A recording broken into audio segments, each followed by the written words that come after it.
이스라엘은 왕위 계승 문제로 혼란에 빠져들고 있었습니다. 하나님은 선지자 나단을 통하여 왕위 계승 문제를 해결하기로 하셨습니다.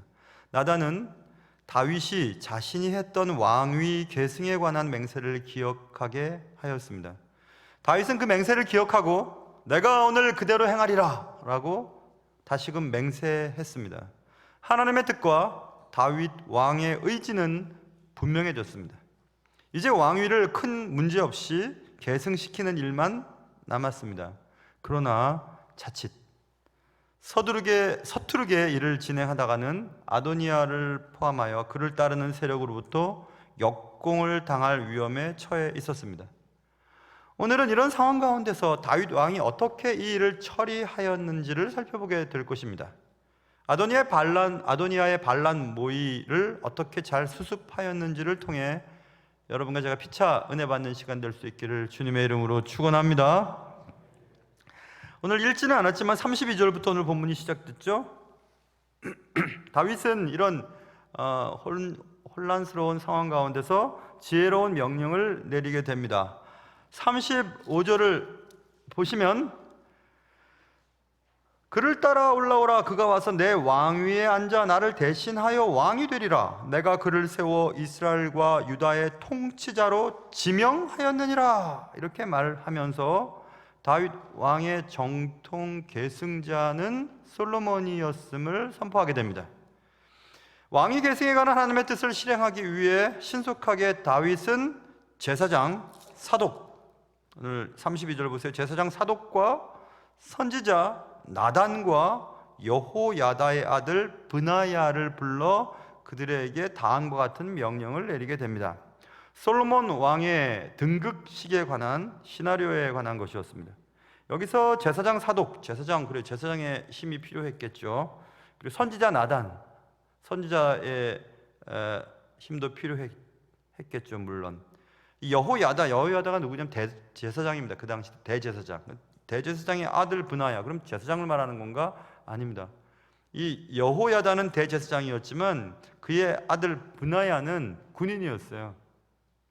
사무엘 하 23장에 보면 약 24,000명을 거느릴 수 있는 왕의 친위 부대의 경호대장이었습니다. 저는 여기서 이런 생각을 해보았어요. 제사장의 아들은 제사장이 되는 것이 당연했을 그때에 그것도 대제사장의 아들 브나야가 군인이 되어서 자신의 직임을 감당하고 있었다는 사실이 저는 참 기뻤습니다. 아빠가 이러니까, 엄마가 이러니까 너희도 이래야 돼. 아빠는 이랬으니까 너희도 이 정도는 돼야지 라고 얘기하시면 안 돼요. 왜냐하면 자녀들은 자녀들만의 하나님으로부터 받은 은사들이 다 독특하게 있습니다. 그러니까 그 자녀들의 하고 싶은 일들, 또 해야만 하는 일들을 발견해 주는 것까지가 부모가 해야 될 일이죠. 대제사장의 아들이었지만 브나야는 군인이 되어서 결국 나라와 또 하나님이 세우신 다윗과 또 솔로몬의 왕위 계승 문제에 있어서 큰 역할을 하게 되는 것입니다. 저는 이런 모든 말씀 참 좋아요. 뭐니까 뭐 해야 돼. 그거보다 하나님의 뜻 가운데서 나와 내 자녀들과 또 교회와 또 앞으로의 모든 삶들이 이루어져 간다는 것을 보면 참 기분이 좋습니다. 브나야는 그런 사람이었습니다. 어쨌든 군대에 그리고 친위대장, 경호대장과 선지자와 제사장에게 이렇게 해라 이렇게 명령을 내리는 것이 다윗의 명령이었습니다. 그것은 33절에 보면 내 노새 태우고 이래 돼 있죠. 내 노새, 왕이 타는 노새, 그러니까 왕의 자가용입니다. 왕의 전용기라고 생각할 수 있어요. 그러니까 왕의 전용기, 왕이 타는 자가용 혹은 왕만이 타는 그 노새에 솔로몬을 태우고 이런 말은 모든 사람이 봐도 다윗 왕의 정통 계승자는 저 사람 솔로몬이구나 라는 것을 보여주기 위함이었죠. 정통성에 대한 문제입니다. 다윗의 정통 계승자임이 이 사람이다. 그것을 나타내기 위해서 내 노새에 태우고 이렇게 돼 있고, 34절 보시면 기름을 부으면 직임을 위해 하나님의 임재, 하나님의 능력이 임하도록 상징적인 어떤 표현입니다. 기름을 부어 하나님의 뜻을 수행하는 선명한 것들을 보여주기 위해서 기름을 부었다, 이렇게 말씀하고 있습니다. 목사도 그렇고 장로님도 안수집사님들 임직 받을 때 안수기도 하지 않습니까? 안수한다고 해서 능력이 손을 통해서 막 이렇게 전달되는 것이라기보다 사람들 앞에서 이분이 이 직임에 적합한 사람으로 하나님으로부터 인정받는 것입니다, 이런 뜻이죠. 세례식 때도 우리가 물을 통해서 머리에 안수하는 것처럼 말입니다. 선명성에 대한 부분이고, 뿔나파를 불며 이렇게 돼 있죠. 이렇게 부르면서 뭐지? 드디어 다윗 왕의 뒤를 이은 정통 왕이 계승되었대. 누군데? 누구? 솔로몬. 이렇게 하면서 모든 사람들에게 선언하고 공포하는 행위, 그게 뿔나파를 분다는 행위라고 말할 수 있습니다. 그러니까 내 노새에 태우고 기름을 붓고 뿔나파를 불어라, 이렇게 사독과 나단과 분하야에게 얘기를 했습니다. 아도니아는 스스로 높여 자신이 왕이 되려고 했죠. 그래서 은밀한 장소, 지난번에 우리 살펴본 것처럼 1장 9절에 엔노겔 근처에서 모의했습니다. 엔노겔은 예루살렘 성 양쪽에 골짜기 2개가 있는데, 흰놈의 골짜기, 기드론 골짜기죠. 골짜기가 만나는 곳에 움푹 파여있는 지역이거든요. 그래서 은폐 장소로 좋아요. 그러니까 은밀하다는 것을 우리가 설명하죠. 엔노겔에서 은밀하게 모의를 했습니다. 그리고 평소 다윗에게 반감을 가지고 있었던 군대장관 요압과 제사장 아비아달의 마음을 훔쳐서 그 일을 시도하였습니다. 그 시도는 하나님의 뜻을 거스리는 행위였습니다. 그러나 이 솔로몬의 왕 등극은 선왕 다윗의 적극적인 지지를 받고 왕이 되고, 그리고 33절에 기혼으로 인도하여 내려가고 그래서 있죠. 기혼에서 왕의 등극식을 하게 되는데, 그 기혼은 아까 설명드린 그 엔로겔 있죠. 은밀한 장소, 그 엔로겔에서부터 그 북쪽으로 한 800m쯤에 위치한 예루살렘 성의 주요 물 공급원 가운데 하나예요. 그래서 성경에 보면 기혼샘이라는 단어가 나와요. 기혼샘. 기혼은 샘, 수원지였습니다. 그래서 사람들이 왕래가 아주 많고 모든 사람들이 공개적으로 드러난 장소였습니다. 그런데 거기서 이제 왕의 등극식을 했다는 것입니다. 그래서 그 왕의 등극을 알렸다. 충성스러운 제사장 사독과 선지자 나단과 경호대장 브나야가 이렇게 다윗의 명령을 따랐다. 그래서 결국 이 일은 하나님의 뜻에 순종하는 것이었다라는 것을 우리는 알 수 있습니다. 결국 은밀한 방법으로 스스로 왕이 되려고 했던 아도니아의 시도와 완전 다르게 공개적으로 또 합법적으로 하나님의 뜻이 실현되기 위해 솔로몬의 왕위 계승은 이게 대비적으로 보여주고 있습니다. 아무리 거짓을 사용해서 넘어가고 해도 결국은 시간이 지나면 드러나게 됩니다. 언젠가 그 루브르 박물관에 간 적이 있었는데, 루브르 박물관에 우리가 잘 아는 다비드의 나폴레옹의 대관식이라고 하는 유명한 그림이 걸려 있습니다. 물론 그 그림은 나중에 나폴레옹이 너무 그 그림이 잘 그려져서 또 하나 그리라고 했고, 그가 그 정권을 잃은 이후에 그 그림이 완성돼서 뭐 그렇다는 얘기를 제가 들은 적이 있습니다.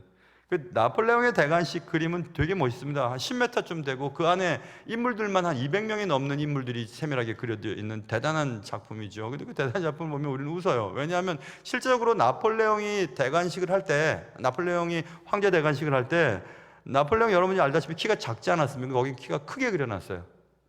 조세핀이죠. 조세핀도 그 당시 때 나폴레옹이 왕관을 쓸 때 그때 40살이 넘었거든요. 40대 여인이었는데 매우 젊은 여인으로 그려져 있습니다. 네티치아인가요? 네티치아 그 나폴레옹의 어머니도 그 며느리가 나이가 많고 막 그렇게 막 그래서 애들도 있었을 텐데 그랬던 며느리를 달갑지 않게 여겨서 그 대관식 참여하지 않았다는 기록이 있는데 거기에는 기쁘게 참여하는 그림으로 그려져 있고, 비오 7세가 이제 황제에게 왕관을 씌워줬는데 사실은 실제로는 자신이 스스로 왕관을 뺏어서 썼답니다, 나폴레옹이. 그런데 그 그림에는 피오 7세가 아주 기뻐하면서 손가락 세 개 이렇게 취하는 장면도 나와 있어요. 세 개는 성부, 성자, 성령의 이름으로 축복한다는 의미거든요. 뭐 그렇게 이렇게 거짓으로 그려져 있습니다. 지금 우리가 시간이 흐른 다음에 얼마나 그 그림이 우스운지는 우리가 자세히 살펴볼 수 있듯이, 아도니아의 스스로 자신을 높여서 왕이 되려고 한 이 행위는 시간이 얼마 지나지 않아서 우스운 꼴로 결말이 나게 되는 것입니다. 왜냐하면 그들이 그런 군사적인 힘, 그리고 종교적인 힘을 가지고 반란 모의를 깨야 할 때 민심이 흔들릴 수 있었습니다. 그러나 정상적이고 공개적이고 정통적인 왕위 계승이 벌어지자 백성들의 마음이 순식간에 확 움직이는 것을 볼 수 있거든요. 그 39절과 40절에 보십시오. 그런 이제 왕의 등극 사건이 있자 모든 백성이, 39절 하반절을 보십시오. 모든 백성이 솔로몬 왕은 만세수를 하옵소서, 만세수를 하옵소서라고 소리를 지르고, 40절 모든 백성이 그를 따라 올라와서 피리를 불며 크게 즐거워했다. 땅이 그들의 소리로 말미암아 갈라질 듯했다. 뭐 얼마나 함성을 지르고 얼마나 즐거워했던지 막 지지난 것처럼 땅이 우웅 막 이런 소리가, 진동이 있었다고 성경은 말해주고 있습니다. 백성들의 함성으로 땅이 갈라질 듯했다. 여기서 우리는 이런 생각을 해볼 수 있습니다. 하나님은 부와 귀와 존귀와 권세와 모든 사람을 크게 하심과 강하게 하심이 그의 손에 있습니다. 하나님이, 여러분이 지금 부를 가지고 계시고 존귀함을 얻고 계시고 높은 자리에 있고 뭐 강하게 됐다면 하나님이 그렇게 하신 거예요. 여러분이 한 게 아니라 하나님이 그렇게 하신 것입니다. 하나님이 왜 그렇게 하실까요? 하나님의 일을 그들을 통해서 하기를 원하셔서 하나님이 주신 것이거든요. 위임시키신 것이거든요. 근데 그것을 딱 잡고 자기만을 위해서 사용하면 하나님 뺏어가시던가, 아니면 그것 때문에 여러분 망할 수 있습니다. 아도니아는 스스로 부와 존귀와 권세를 스스로 가지려고 했습니다. 그러나 하나님의 뜻이 아니었기 때문에, 하나님이 허락하시지 않은 것이었기 때문에 결국 그것은 잘못될 것을 우리는 충분히 예측할 수가 있습니다. 그러나 하나님의 이끄심을 따라 순종하면서 나아갈 때 모든 일들이 잘 풀리게 되어 있습니다. 여러분과 저의 삶도 그분의 이끄심을 따라 잘 풀려나갈 수 있기를 주님의 이름으로 축원합니다. 자, 이렇게 솔로몬의 왕위 등극 사건은 이렇게 벌어지고 있었을 때에 한편에서 아도니아의 전열이 순식간에 와르르 무너지는 것을 42절부터 볼 수 있습니다. 솔로몬이 다윗의 뒤를 이어 이스라엘의 왕으로 등극했다라고 하는 소리가 들리고 모든 백성들은 기뻐하며 함성을 질렀고, 그때 아도니아와 함께 식사를 하면서 잔치를 벌이고 있던 사람들이 그 소리를 듣게 됩니다. 그리고 저 성읍에서 들려오는 저 소리가 무슨 소리인지 궁금했습니다. 아까 말씀드렸죠? 엔로겔부터 기온까지는 800m 정도 떨어져 있어서 볼 수는 없어서 소리는 들렸습니다. 무슨 소린가? 라고 물어봤고, 알고 보니 그 소리는 다윗 왕이 솔로몬을 왕으로 삼은 것을 환영하는 백성들의 함성 소리였음을 알게 되었습니다. 백성들의 환영 소리는 성읍을 진동시켰습니다. 아도니아와 함께한 사람들은 다 놀랐습니다. 그래서 그들은 49절 아도니아와 함께한 손님들이 다 놀라 일어나 각기 갈 길로 갔다 그랬어요. 급하게 내뺐다는 얘기죠. 저쪽 그 텍사스의 달라스에 보면 오크클립 바이블 펠로우십 처치라고 하는 아주 좋은 교회가 있습니다. 그 교회를 개척하고 아주 큰 교회로 큰 교회가 되는데 하나님이 쓰신 도구가 토니 에반스 목사님이라는 분이 계세요. 토니 에반스 목사님이 유명한 것은, 텍사스 지역은 아주 뭐 인종차별이 좀 있는 도시지 않습니까? 근데 그 텍사스의 달라스에 아주 좋은 신학교가 하나 있어요. 달라스 신학교, 달라스 세미나리죠. 달라스 신학교에 최초의 흑인에게 신학 박사가 주어졌는데 그 신학 박사 수여자가 토니 에반스 목사님이에요. 그것조차도 상당히 대단한 분이라는 것도 알 수 있고, 토니 에반스 목사님이 2021년인가 20년에 했던 그 말들을 글을 통해서 읽어보았습니다.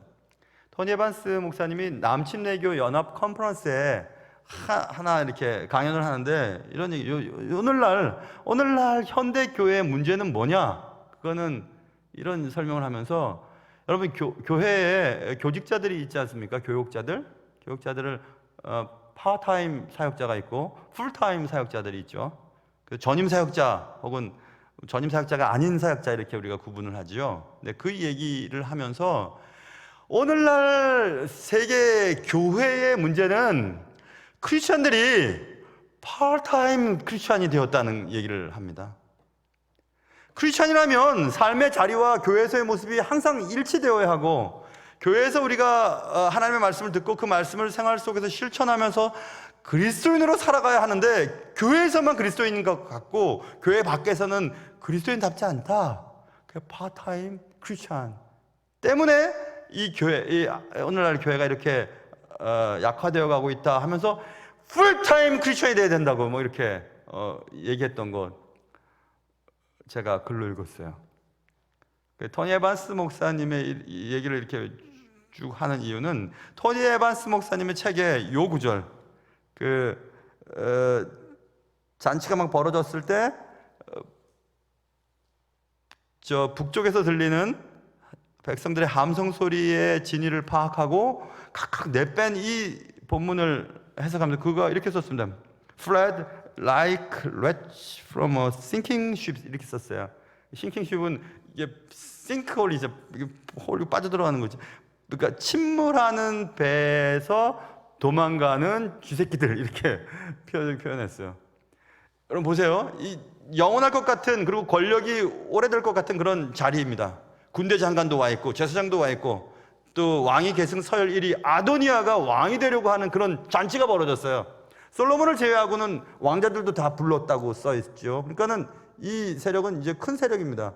영원할 것 같았어요. 그런데 그게 침몰하는 배에서 살아보려고 침몰하지 않은 쪽으로 막 가고 있는 그 쥐의 모습처럼 내뺐다는 이런 글을 써서 재밌게 표현했다, 이런 얘기를 했습니다. 토니 에반스 목사님이 아까 얘기했던 클리프 바이블 펠로우십 처치가 개척을 할 때 아무래도 이제 인종차별이 강하니까 아무도 그 개척 후원을 하지 않았답니다. 제가 글을 통해서 읽어봤어요. 그때 시카고의 무디 교회 그때 담임 목사님 어인 루처 목사님인데, 그 시카고 무디 교회에서 계속 지원을 했대요. 개척 지원. 그래서 결국 이렇게 위대한 교회, 좋은 교회가 됐지 않습니까? 저도 그래서 배웠죠, 여러분. 우리가 뭐 교단 탓하고 뭐 이러면서 신학만 틀리지 않으면, 그리고 주 예수 그리스도를 하나님의 아들로 인정한다면 다 우리가 이해하고 포함할 수 있을 만큼 그래야 돼요. 네 교회, 내 교회, 내 교단, 내 교단 그러면 안 됩니다. 그래서는 안 돼요.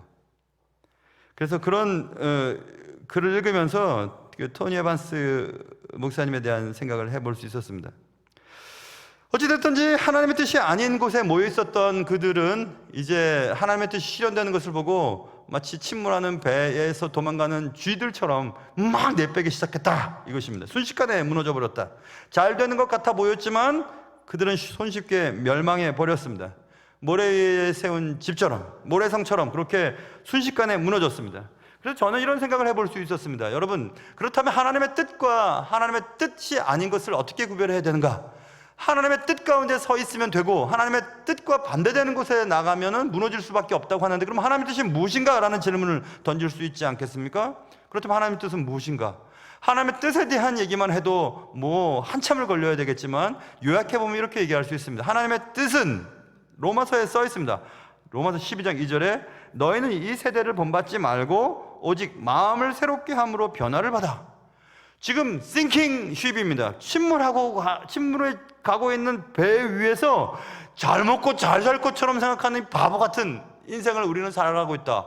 이 세대가 이렇게 하면 성공하고 저렇게 하면 성공한다면서 거짓과 술수와 또 잘못된 방식으로 성공에 대해서 얘기하고 있지만 그걸 따라가지 말라고 얘기하고 있어요. 본받지 말고 오직 마음을 새롭게 함으로 변화를 받아 하나님의 선하시고 기뻐하시고 온전하신 뜻이 무엇인지 분별하도록 하라 이랬어 있습니다. 하나님의 선하시고 기뻐하시고 온전하신 뜻이 무엇인지, 그게 하나님의 뜻이거든요. 그럼 하나님의 뜻은 무엇인가? 하나님의 뜻은 무엇을 말하는 것인가? 데살로니가 전서에 힌트가 있습니다. 데살로니가 전서 4장 3절부터 5절에 하나님의 뜻은 이것이다, 정답을 가르쳐줍니다. 하나님의 뜻은 이것이야. 뭔데요? 너희의 거룩함이야 이렇게 얘기합니다. 거룩한 게 하나님의 뜻이야. 근데 거룩한 게 뭔데요? 곧 그 다음에 써 있어요. 친절하게 성경 가르쳐 주십니다. 하나님의 뜻은 이것이니 너의 거룩함이라. 그게 뭔데요? 곧 음란을 버리고 이렇게 써 있습니다. 음란을 버린다는 것이 무엇인데요? 그 다음 또 써 있어요. 4절. 각각 거룩함과 존귀함으로, 잘 들으십시오, 자기의 아내 대할 줄을 알고 써 있어요. 아니, 하나님의 뜻이 무엇이라고요? 너희들의 거룩한 생활이지. 거룩한 게 뭔데요? 음란을 버리는 거야. 음란을 버리는 게 뭔데요? 각각 자신의 아내를 존귀하게 대해주고 거룩하게 대해주는 것이, 그것이 하나님의 뜻이야. 이렇게 얘기했어요. 기가 막히지 않습니까? 하나님의 뜻은 자기 옆에 있는 아내, 자기 옆에 있는 남편을 잘 대해주는 거예요. 존귀하게 대해주는 겁니다. 야, 이건 정말 존귀해. 기가 막히게 귀해. 그건 뭘 말하는 것입니까? 귀하다는 것은 그거 없다는 거예요. 이거 말고는. 그렇게 대하라는 겁니다. 내 아내와 내 남편을. 서로. 여기서 분명히 남편 문제죠. 남편이 아내를 그렇게 대하라고 하지 않았습니까? 초대교회는 남자가 이렇게 여성의 인권이 이렇게 떨어져 있을 때였기 때문에 남자만 잘하면 여자는 저절로 잘 되거든요. 그러니까 남자를 기준으로 해서 얘기하는 겁니다. 남자가 이렇게 해라. 이렇게 말하는 거죠. 하나님을 모르는 이방인과 같이 세욕을 따르지 말고 이 일에 분수를 넘어 형제를 해하지 말아라. 하나님의 뜻은 이거다. 이렇게 말하고 있어요. 그래? 아내를 존귀하게 여겨주고 거룩하게 여기는 게, 거룩하게 대하는 것이 하나님의 뜻이야? 그거 말고는 없나요? 데살로니가전서 5장 16절 18절에 항상 기뻐하라, 쉬지 말고 기도하라, 범사에 감사하라, 이것이 그리스도 예수 안에서 너희를 향하신 하나님의 뜻이니라. 이렇게 말하고 있어요. 그리고 항상 기뻐하고, 기뻐할 수 없는데요? 기뻐하라니까. 기도하기 싫은데요? 계속 기도하라니까. 범사에 감사할 수 없는데요? 어떻게 이게 감사할 일이에요? 이거는 감사하지 못할 일이지. 감사해라. 이게 하나님의 뜻이랍니다. 그러니까 하나님의 뜻은 우리의 삶 속에 일어나는 모든 일들에 대해서 하나님의 뜻을 인정하는 것입니다. 하나님의 뜻을 인정한다면 우리가 생각하는 어떤 좌절과 실패나 슬픔, 그리고 안 될 것 같아, 그런 거 없어요, 여러분. 하나님의 뜻 안에 우리가 있다고 분명히 믿는다면 안 되는 것도 잘 되고, 잘 되는 건 물론 잘 되는 것입니다. 우리가 해야 할 일은 거룩한 삶을 살아가는 것, 그렇게 말하고 있습니다. 심지어는 여러분, 고린도후서 7장 10절에 이런 말도 써 있어요. 우리가 걱정거리가 생겼습니다. 걱정거리 때문에 잠도 오지 않아요. 못 죽겠어요. 밥도 못 먹겠고. 근심이죠. 그런데 이렇게 써 있습니다. 하나님의 뜻대로 하는 근심은 후회할 것이 없는 구원에 이르게 하는 회개를 이루는 것이요. 하나님의 뜻을 이루기 위해 발생되어진 근심거리가 있을 수 있어요. 직장생활 열심히 하는데요, 자꾸 위에서 이중작물을 쓰래요. 세금 적게 내려고. 근심이에요. 어떻게 하면 좋지? 이거 윗사람을 따라야 되는 건가? 아니면 뭐라 그래야 되지? 근심거리가 생겼습니다. 그런 근심은 하나님의 뜻대로 살아가기 위해 생겨버린 근심, 그런 근심은 좋은 근심이래요. 그러니까 그것도 하나님의 뜻이랍니다. 그러니까 세상이 편안하고 또 우리의 삶이 문제거리가 없는 것만이 하나님의 뜻이 아니고, 하나님의 뜻대로 살다가 고통받고 어려운 일을 만나는 것도 하나님의 뜻이라는 겁니다. 그런데 그 다음에 세상 근심은 사망을 이루는 것이라. 그러니까 하나님의 뜻대로 하는 근심과 세상 문제 때문에 벌어지는 근심은 다른 문제입니다. 우리가 잘못하고 우리가 마음대로 살아서 근심거리가 생긴 것은 그 하나님 뜻 아니죠. 하나님의 뜻대로 하는 근심이에요. 하나님의 뜻 가운데서 거룩하게 살아가기 위해서 몸부림치다 보니까 이런 일이 발생되었습니다. 그것은 좋은 일이라는 겁니다. 그러니 하나님의 뜻대로 하는 근심조차도 감사거리가 되어야 된다는 것. 저는 이런 생각했죠. 그래서 그렇지, 하나님의 뜻 안에 있다면 우리의 계획대로 일이 진행되든 안 되든, 내가 원하는 일대로 무엇이 잘 되든 안 되든, 내가 바라는 대로 내 아들과 딸들이 잘 되든 안 되든, 그건 상관없어요, 여러분. 그건 상관이 아니고, 내가 주님 앞에서 주의 말씀대로 살려고 애를 쓰는 한 여러분과 저는 하나님의 뜻 안에 거하는 것이고, 하나님의 뜻 안에 거한다면 언젠가는 잘 될 것이기 때문에 그래요. 오히려 우리가 여러 가지 방식을 통해서 또 머리를 쓰면서 하나님이 원하지 않는 방식으로 성공하려고 하고 승리하려고 하고 뭐 어떤 존귀함을 얻으려고 하고 부를 축적하려고 하는 그것이 잘못인 것입니다. 그것이 침몰하는 배 위에서 영원할 것 같지만 결국 조금 뒤에 자신도 그 배와 함께 사라질 것이라는 사실을 모르는 사람들만이 그렇게 하는 것입니다. 뭐 더 이상 얘기할 필요가 없을 것 같아요. 하나님의 뜻은 그런 겁니다, 여러분. 하나님의 뜻은 그런 거예요. 그렇기 때문에 하나님의 뜻 안에 내가 있다라고 하는 생각들이 확실히 믿으면 환경과 또 주위 사람들의 핍박과 내 사업이 실패가 되고 내 자녀들이 내 마음대로 잘 가지 않아도 걱정이 안 됩니다. 하나님의 뜻 안에 있으니까. 거룩하게 살기 위해, 그리고 항상 기뻐하기 위해, 쉬지 말고 기도하기 위해, 범사에 감사하기 위해 내가 이렇게 일을 하고 있다면 걱정이 안 돼요. 그러나 뭐가 잘 되는 것 같은데 하나님이 원하시지 않는 방식으로 잘 된다면 걱정을 하셔야 됩니다. 왜냐하면 sinking ship이기 때문에. 침몰하고 있으니까. 지금 침몰하고 있는 중이에요. 시간만 지나면 끝나는 겁니다. 좀 살아보겠다고 위로 아무리 올라가도 다 침몰하게 되어 있거든요. 그러니까 하나님의 뜻 가운데 살아야 된다는 것입니다. 하나님의 뜻을 무시하고 인간적인 방법으로 왕이 되려고 했던 아도니아의 야심에 동조했던 제법 많은 사람들, 그들의 세력은 제법 막강했습니다. 군대 장관과 제사장까지 모의에 참여했으니 민심이 요동칠만도 했습니다. 그러나 하나님의 뜻은 아도니아와 함께했던 사람들을 순식간에 무력화시켜버렸습니다. 하나님의 뜻이 선명해져가는 것을 보자 그들은 각기 제 길로 내뺐습니다. 마치 침몰하는 배 위에 도망치는 쥐들처럼 말입니다. 아도니아도 이제 더 이상 고집을 피울 수 없었습니다. 그래서 아도니아도 이제 살기 위해서 어디론가 달려갑니다. 20절 보세요. 아도니아도 솔로몬을 두려워하여 일어나 가서 제단뿔을 잡았다. 이 제단뿔은 나중에 성전 안에 있는 번제단, 그 번제단의 네 귀퉁이에 뿔처럼 달린 그 제단뿔을 말하는 것이고, 지금 이 당시는 성전이 지어지기 전이었으니까 성막 안에 번제단 앞에 있는 제단뿔이었겠죠. 그 제단뿔을 잡는다는 행위는 출애굽기에 써 있습니다. 제단뿔을 잡는 것은 형 집행이 잠시 보류된다는 것을 말해요. 예를 들면 이런 거죠. 어쩌다 실수를 해서 누군가를 살해하거나 상해를 입혔는데, 상해를 입은 자의 가족 입장에서는 내 동생을, 내 아내를, 내 자식을 이렇게 했어? 죽였어? 그래서 당장 처단할 수 있죠.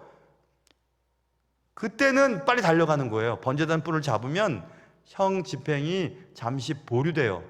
상황을 판단해보고 정말 계획된 살해였나, 계획된 상해였나를 판단하기까지는 집행이 보류되거든요. 그래서 그렇기 때문에 그 장소만큼은 죄가 상쇄가 되는 그런 장소였습니다. 그래서 피난처라고도 말하죠. 아도니아는 자신이 제단뿔을 잡고 있는 동안 목숨을 보존할 수 있으리라고 생각했습니다. 그래서 솔로몬은 그에게 사람을 보내죠.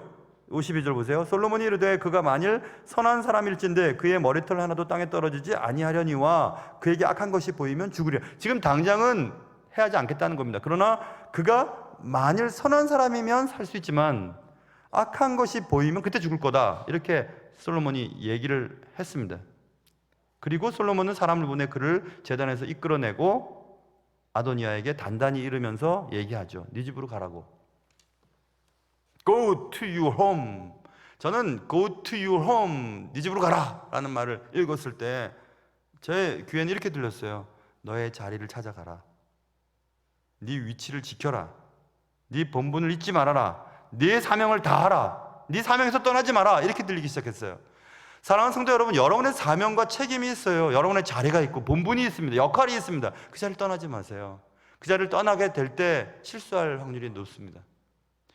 도저히 못하겠어요. 도저히 여기선 안 되겠어요 라고 그런 생각이 들 때 다시 한번 하나님의 뜻이 어디 있는지 생각해 보세요.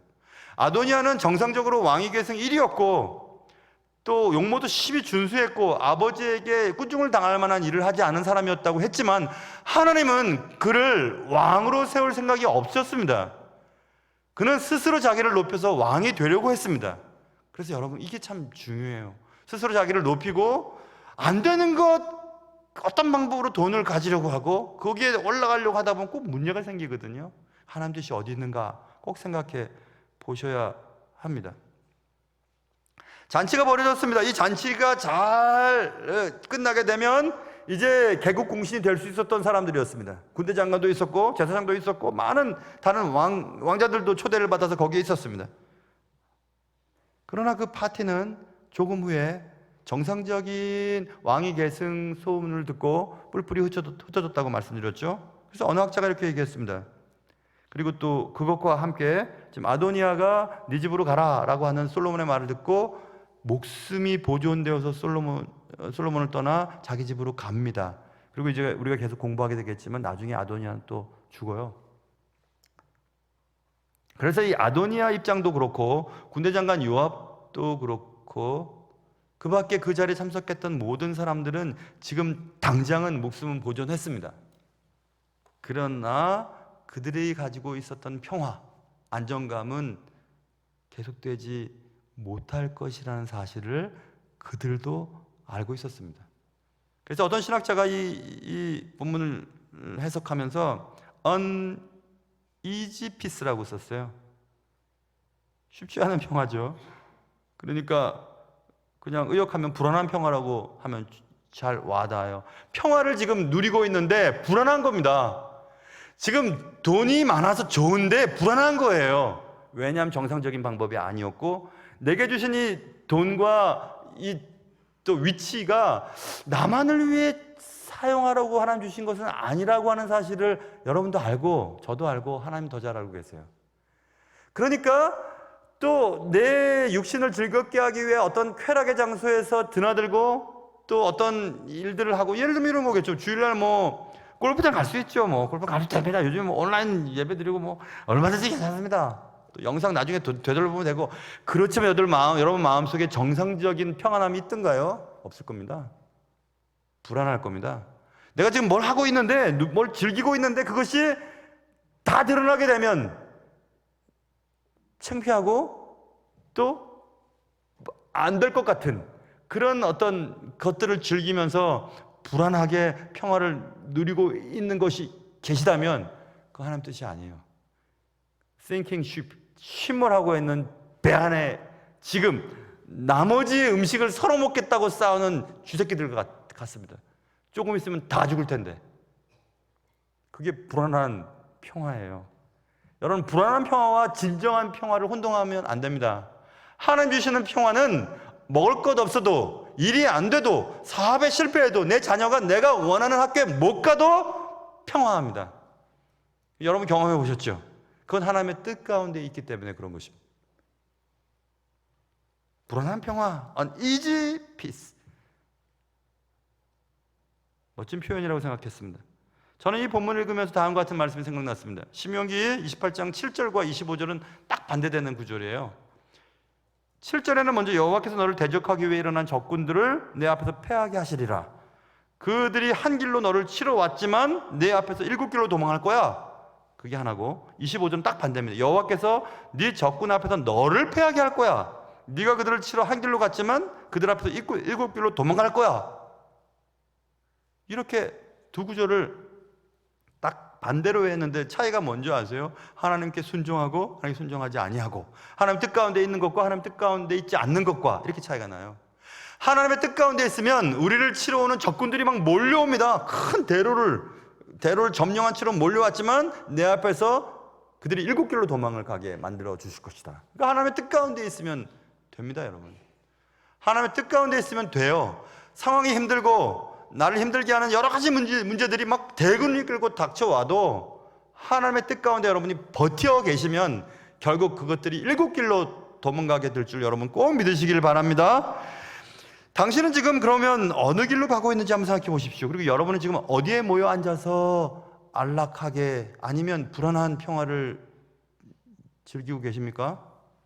모든 사람들은 각기 제 길로 가고 있습니다. 우리도 각기 제 길로 지금 가고 있습니다. 그런데 중요한 것은 우리가 가고 있는 이 길이 어느 길인가, 옳은 길인가, 하나님의 뜻인가, 하나님의 뜻이 아닌가, 의의 길인가, 의의 길이 아닌가, 거룩한 것인가, 거룩한 일이 아닌가, 아내를, 남편을 존귀하게, 거룩하게 대하는 일인가, 그렇지 않은 것인가, 감사한 일인가, 기도하게 만드는 일인가, 기쁜 일인가, 이런 일인가 한번 생각해 보십시오. 그리고 만약 그렇다면 안심하셔도 돼요. 왜냐하면 하나님의 뜻 가운데 있으니까. 아무리 잔치를 벌이고 대단한 사람들이 모여서 이제 바로 눈앞에 보이는 것은 우리에게 펼쳐진 꽃길이야 라고 누군들 얘기를 하고 우리를 유혹해도 하나님 뜻이 아니라면 거기에 가면 안 됩니다. 잘못된 파티는 흩어지는 손님들로 가득 차게 되었습니다. 여러분, 파티는 사람들이 모여오는 것이 파티잖아요. 근데 잘못된 파티는 모였던 손님들이 흩어지게 됩니다. 그것이 오늘 아도니아 사건의 뒷부분이에요. 사랑하는 성도 여러분, 이 사건을 보면서 저는 그런 생각도 해봤습니다. 하나님, 아도니아의 그런 반란 모의가 하나님의 뜻에 맞는 것이 아니었다면 왜 아도니아가 애초부터 그런 생각을 하지 않도록 하지 않으셨어요? 아니면 계속 하나님의 뜻을 거스린다면, 하나님이 자주 그러셨잖아요. 하늘에서 번개를 쳐가지고 그냥 깜짝 놀라게 하시던가, 아니면 땅을 갈라져가지고 막 옆에 있는 사람들이 삼킴을 받는 것을 보게 하거나, 아니면 아도니아의 어디가 아프게 해서 막 들어 눕게 만들거나 해서 그 일을 못하게 하셨으면 좋지 않았을까요? 하나님 왜 안 그렇게 하셨어요? 질문을 던져봤어요. 가만히 생각해 봤어요. 하나님 왜 그러실까? 왜 그렇게 하셨을까? 왜 아도니아가 그 일을 계속 하도록 만드셨을까? 제가 깨달은 것은 하나님이 아도니아를 계속 기다리고 계셨구나 생각밖에 안 들었어요. 계속 기다리시는구나. 계속 기다리시구나. 깨닫고 돌아오기를 바라고 계시는구나. 사랑하는 성도 여러분, 여러분의 삶의 자리는 저는 모르겠습니다. 지금 어떤 상황에 있는지. 근데 이제 그만하시죠. 하나님 뜻이 아닌 것 하고 있다면 그만하세요. 그게 거룩함과 관계없는 일이라면 그만하세요. 내 가장 가까운 사람들을 슬프게 하고 힘들게 하는 일이라면 그만하십시오. 그게 뭔지 모르지만. 그리고 하나님의 길로 다시 접어드세요. 그게 힘들고 돈도 안 벌리고 알아주지 않은 일이라도 하나님의 길로 돌아오세요. 부와 귀와 존귀와 권세는 하나님께 있습니다. 우리가 강제로 얻으려고 하고 더 취하려고 하고 물고 뜯고 싸워도 침몰하는 배에서 벗어날 수 있는 방법은 없습니다. 우리의 인생도 그렇지 않습니까? 마치 침몰하는 배 위에 서로 뜯어먹겠다고 막 싸우는 그런 쥐들처럼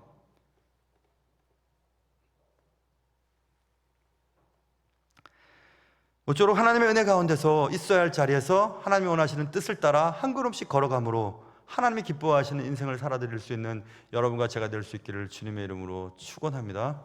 기도하겠습니다. 사랑하는 주님, 잘못된 파티에 참석하고도 잘못된 파티인 줄 모르고 흥청망청 지내고 이제 권력이 내 눈앞에 있어, 이제 나는 모든 것을 할 수 있어, 나의 자리는 완전해 라고 떠들었던 사람들이 하나님의 뜻이 이루어지는 것을 보고 불이 나게 도망가는, 마치 침몰하는 배 위에 물고 뜯고 싸웠던 쥐들이 살기 위해 도망가는 흩어지는 손님들처럼 그렇게 엉망진창이 되어버렸습니다.